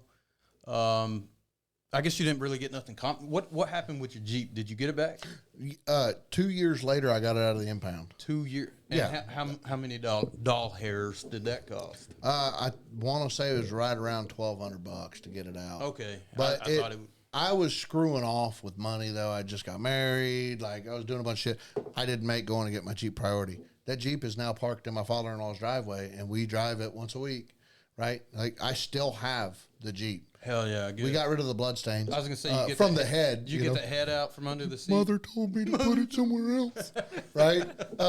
No. So I still have the Jeep. I don't know where the firearm went. It wasn't my gun. Oh, okay. Right? Wasn't my gun. The two fellers that ratted me out, one of them, Dave Wetherall, that ratted me out, I've never seen nor spoke to them ever again. It's probably And good they thing. were in my unit. Like they made them boys disappear. Yeah, they separated them. Oh, real fast. Yeah. Real fast. So they got rid of them. I don't know where the hell they're at now, and nor do I give a rat's rear. When you went off to do this, was you trying to fill that freezer for them, or was you trying to scratch that itch, or a little bit of both? I said, a little bit of both. I mean, they had 3 kids and his wife and whatever, and they were, like I said, they were struggling. Yeah. Growing up, when we struggled, you know what we did? We filled the freezer. We did, yeah. Because you can live on deer meat and water. Fish, deer meat, rabbit, like anything. I don't give a fuck. I mean, Yeah. turkey, You know what I mean? Carnivore diet's a big thing nowadays. It You know is. what I mean? It's changing people. Yeah. So that was the plan, was to go fill the freezer. It was never to, well, I guess in the scratch that itch too, because I hadn't It's got to be been hunting and yeah. shot nothing since I had left. Since I had left for the Army. Well, and that's why I say that you come back from Iraq. When you're in Iraq, man, it's Escape from reality. well, when you're there, man, your adrenaline is going for a year straight down there. Oh, And yeah. when you get back to the States are boring. Dude, It's boring here. And we're over in Iraq, you know, wild dogs and shit like that. We're trying to shoot them. Yeah. And pigeons, you know, with slingshots Yeah, and shit yeah. like that. Like we were doing stuff to make time go by. But it's not the same as Hell no. shooting a whitetail, Yeah. or a hog, or anything like that, you know. But and like I said, there's not a single person that is a hunter, that calls themselves a hunter, that can tell me they've never, oh, I shot a deer, jumped that fence, I can grab it real quick, it's laying right there. Yeah, or even had the thought cross their mind. If you've never had that thought cross your mind, you're bullshitting. Agreed. Yeah, Flat you're a out. liar. Period. Dot. You are a liar. Yep. You know, I'm not the greatest person in the world. I did a lot of really stupid shit. My intrusive thoughts still get me to this day, right? But I don't act on them. Right. I got children to raise now. And that's what I'm saying is like you can do some dumb shit and recover. And I mean, and you're an example of that, of being able to recover. And now you're taking your kids out there and you're showing them the right way. Yeah. And Now's your noticing, chance. You're noticing that they got a devil and an angel still on one side, the same that you had, and you're recognizing that and you're showing it to them like that ain't the right way to go. Yeah, that ain't what we're doing, buddy. Like that's not how we're playing this. Right. You know. What was you And- saying, Ben? I say now you got a chance to teach them right now. So this is the beauty of it. It's almost like it's a full circle.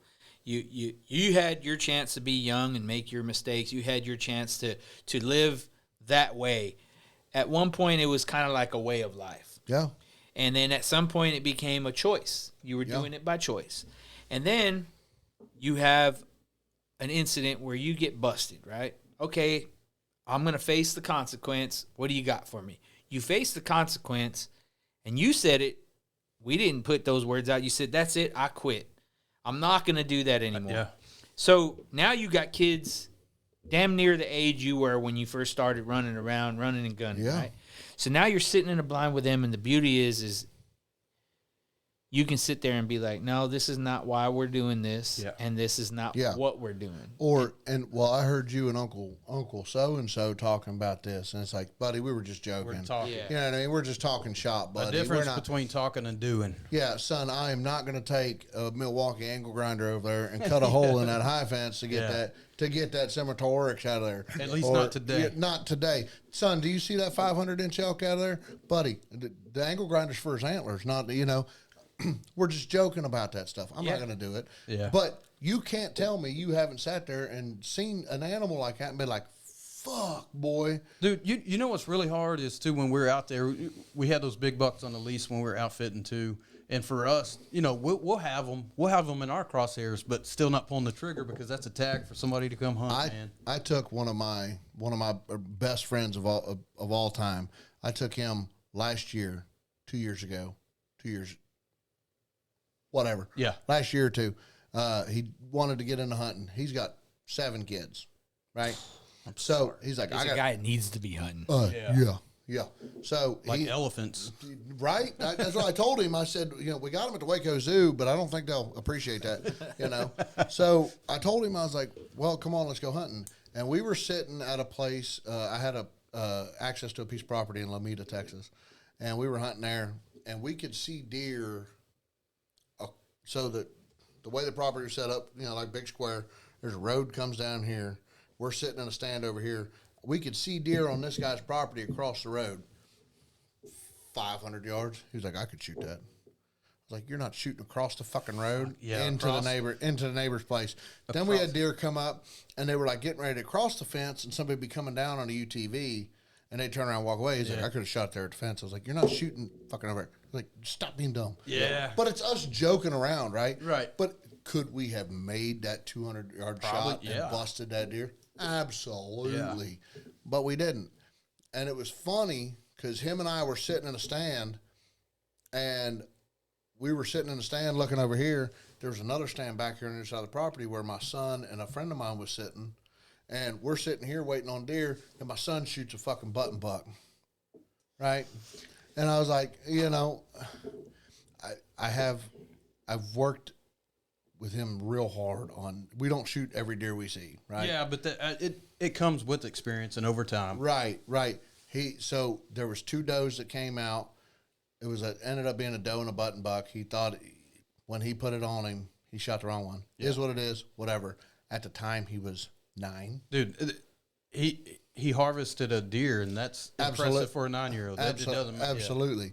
But, sitting in that other stand, we're sitting there watching deer on the other end of the fence going, we could easily, Yeah, we can pick them off if we wanted to. So we ended up, I ended up shooting a deer out there the next weekend. My buddy couldn't go with me, but what I did is I took a bag of J2 and I started at my side of the fence, and I walked it all the way across that field. They're coming across. And they come across that field, and as soon as they crossed the road and jumped that fence, I busted one's ass. They're coming across with that J2. I'm telling you. They are.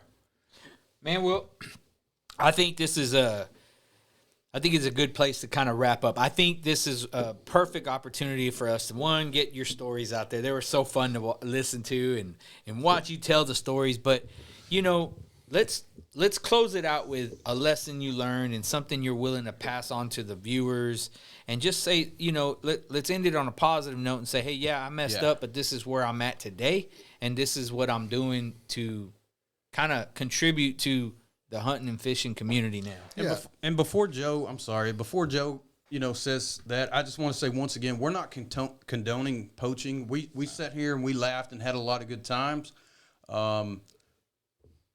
But we're all 3 vets, and we all kind of have a weird sense of humor as well, too. So there's a lot of shared understanding that we were able to have that is funny.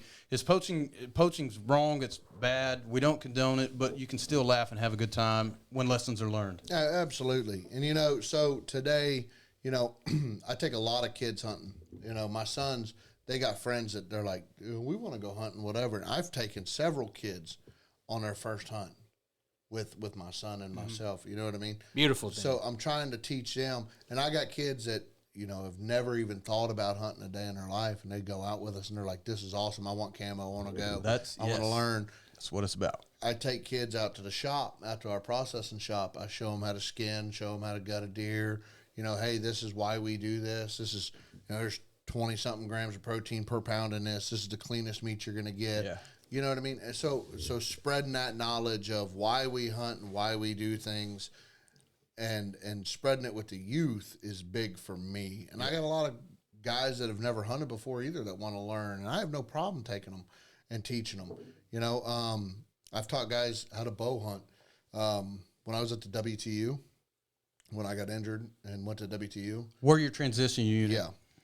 I shot in the U.S. Paralympic Regionals down in San Antonio and won. I was supposed to go shoot archery in the U.S. Paralympic qualifier up in New York. I got my ratings and said, fucking bye. I'm done. Yeah. So, done some cool stuff, but, spreading that knowledge of why we do it, where we do it, how to do it the right way, right? That's how I do it now. And, you know, there's a lot of people out there that still fill freezers the way I used to fill freezers. There's 100 programs out there that you can go to, talk to get meat, to go to get anything, right? You don't have to look, because I got lucky. I shot 11 fucking deer in one night. Yeah. Nobody really walks away from that. Right. Yeah. Yeah. Right. And there's one question that I'm going to ask every poacher that we have on here, and it's on the conservation side of the house, because there's a lot of folks out there, and me growing up, I was the same way. I didn't care about property lines. I didn't care about seasons. I didn't care about tags. I didn't care about none of that. I didn't understand it. So now I do. But you as a poacher, do you think if those laws weren't in place and people free will to take whatever they wanted, because you hear this a lot, like they shouldn't be able to not market, but put laws on hunting. It should be free range. If they didn't, and people were shooting deer the way you did, would there be a deer left in this country? I think there's a lot of people out there that are selfish and that would shoot every fucking deer they seen. That's exactly what would happen. Absolutely. Now, I think, private land's private land. Mm-hmm. is what it is. I agree. It is what it is. You want public land? Go out west. Yeah. Right? Go up there where there's thousands and millions and billions of acres of BLM. If you want to do that, go do it. But private land is private land. Get your permission or go hunt public. Do what you got to do. Yeah. Right? But at the same time, I've shot deer that have crossed fence. And now as a father, my son's deer that he shot last week wasn't the best shot in the world. One lung, liver, guts. It was quartering to us. Hard lesson to learn. Okay. That deer jumped a fence and jumped one fence, ran the fence line, jumped another fence across that property, and then died. Yeah. Right? I had permission to go get deer on this fence because we know the gentleman. He said not a problem.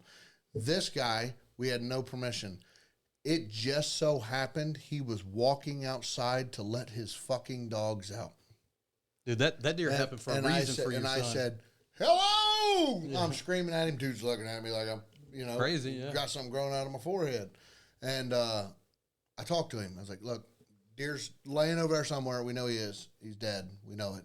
He's like, yeah, come on, go get it. So we went. We ended up getting a deer, recovering it off of his property, and then drug it over to his driveway. And I walked 1,700 yards back to the truck, drove all the way around, came and got it. But I asked for permission. Back in the day, had that been me, I'd have been like, fuck you, I'm getting my deer. We're not doing that anymore. Yeah. I gotta teach my kid the right way. That's right. That's man. Awesome, That's man. right. Go up and knock on that dude's door, even if. Now, mind you, this is Texas. Be careful about how you fucking knock on somebody's door. Also, what's the consequence if they say no? It is. The only thing you can do at that point is call the game warden. But you know what the game warden's going to say? It's up to the fucking property owner. But the game warden can come out and do some persuasion. Persuasion, absolutely. Yeah. But check this out. If the guy still says no, that deer can sit there and rot. It's his deer now. You walk away. But he did not shoot it. Yeah. I've had that conversation before. So if it's not on if it's on his property, does that resource belong to the landowner? Well, it depends on state to state too, because some states. Those are the laws and the shit that I don't agree with. Well, and that's what I was. Yeah, same point again. But laws are laws. We don't have to agree with them all. We just got to abide by them.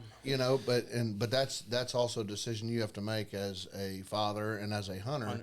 Is am I going to do this in front of my son? Am I going to jump this PO stead fucking fence line and take off, or am I going to teach him a bad lesson right now? Yeah, you got to do that.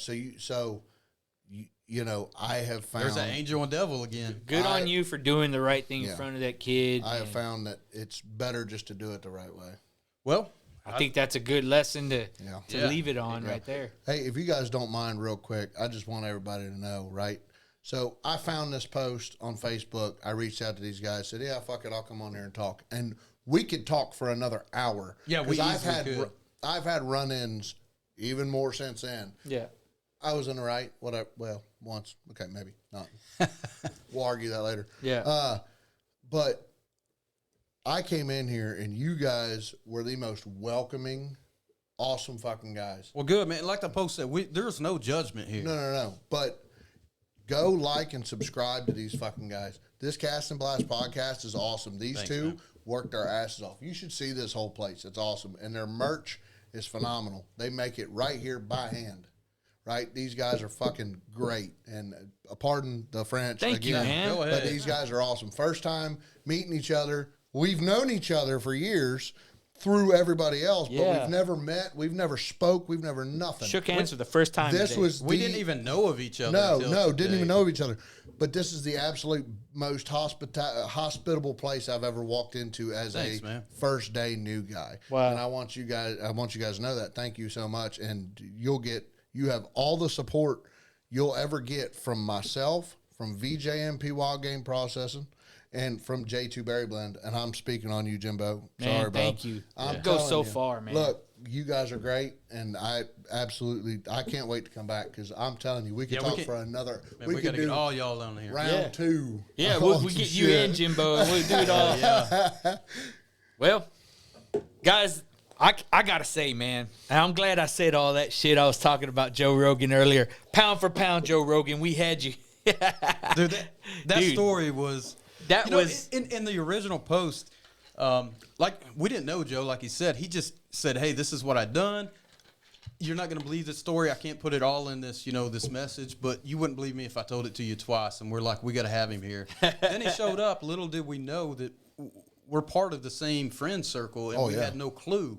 Zero idea, no clue about it. Yeah. And then to come to find out, and the dude's badass. Like, yeah, did he fuck up and was a poacher? Yeah. Does that define him as a man and who he is? Hell no, he's a good ass dude. Oh, from where I was to where I am now, like I said, I'm a father of 3. I've raised my children to be awesome, right? My wife is fucking awesome, right? I got a good job. We got good things going for us.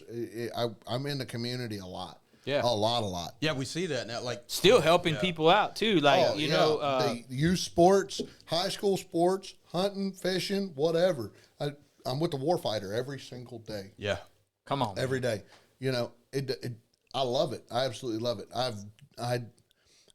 A friend of mine made a joke the other day, and he said, "Why do you donate your time so much? Why do you give back so much?" And I said, "Buddy, you don't understand the shit I've done in my past. Yeah. I'm trying to get the golden ticket." Trying to make it better. I got reparations to pay for, man. I did some stupid shit, and there's a lot more that comes with it. Like I said, I was on a hunt in Rock Springs, Texas, and I came home, and 3 days later, Bernstein was at my door. And I said, "How the fuck did you know I was down there?" Yeah, they're watching. He says, "Joe, when I saw your name come across, I said, that's fucking mine." I said, "God damn it." I was in it was fine. Nothing happened. It wasn't nothing crazy. Yeah. But that's for another time. But yeah, We're going to have to do it again. We're going to have to do it again. yeah. Yeah, and you guys have seen, this is kind of like both sides, right? We've had the game warden on. The game warden comes on. They talk conservation. They talk laws and regulation. And you guys, some of it's informative, and some of it just rubs you guys the wrong way. Just to be plain and honest. Well, we listened to your comments, and we thought, well, shit. I mean, we get the game warden on. They're calling us bootliggers and ass kissers and stuff. Well, what if we got a poacher on and we hear their side? It's a human aspect of both sides. There's the right side of the law, there's the wrong side of the law, but we've all made mistakes and we can all learn from them. And that's what we hope to gain from this mini-series, is bringing people on to get some amazing stories and then to see what we can learn from it. So hopefully what we all took away from this today was a little bit of understanding from the background of people who are out there meat hunting, filling freezers and getting out there because it's a way of life for certain people growing up in certain areas. And then something happens in their life where they need to make a change. That was a story today of Joe. We appreciate you coming out, Joe. Yeah, thanks. And thanks for the kind words. You guys are Thanks absolutely for the kind awesome. words. Cast and Blast Podcast is the absolute shit. Man, thanks, you man. guys, you guys are awesome. That means a lot to hear. No, truly. Like I said, I've been to a lot of places, been in a lot of situations, and most hospitable, just down to earth. Like I've known, it's no shit like we've known each other for 30 years. That's right. And we're just sitting here shooting the shit. Well, I guarantee you this: we're probably gonna hunt together for another 30. Hey, Joe Rogan, you ain't got shit on these guys. Yeah, right. The Poacher by day. I think we'll leave it on that, guys. We'll see you on the next episode. Thank you for joining us today. We'll see you on the next episode of the Cast and Blast Podcast. Peace. Peace.